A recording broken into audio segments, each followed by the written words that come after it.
Washing machine install பண்ணும்போது அவங்க கொடுத்த அட்வைஸ் என்னன்னா, சேம் பிராண்ட்லேயே டப் கிளீன் பவுடர்லாம் யூஸ் பண்ணால் நல்லா இருக்கும் அப்படின்னு சொல்லியிருந்தாங்க. கரெக்டு தான், பட் எனக்கு அது அஃபோர்டபுளாகவே இல்லை. ஒரு பேக்கே வந்து 250 கிட்ட வரும்.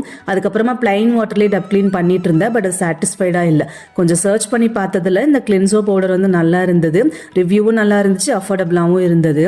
அன்றைக்கி எமர்ஜென்சி அப்படின்றதுனால நான் பிளிங்கிட்டில் வாங்கியிருந்தேன். அதில் 280 ருபீஸ் 3 பவுச் வரும்.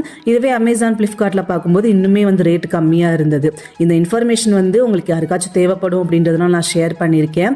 தேவைப்பட்டுச்சுன்னா யூஸ் பண்ணி பாருங்கள். நல்லாவே வந்து க்ளீன் பண்ணி இருந்துச்சு.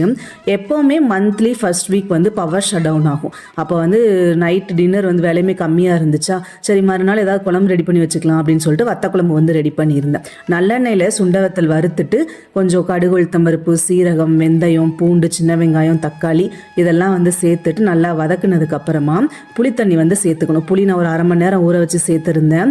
2 ஸ்பூன் குழம்பு மிளகாத்தூள். மோஸ்ட்லி நான் எல்லா குழம்புக்குமே வீட்டில் அரைச்ச குழம்பு மிளகாத்தூள் மட்டும்தான் வந்து சேர்த்துப்பேன். ஃபைனலாக வத்தல் வந்து போட்டுட்டு கொஞ்சம் வெல்லம் சேர்த்திங்க அப்படின்னா குழம்பு வந்து சூப்பராக இருக்கும், சிம்பிளாகவும் இருக்கும்.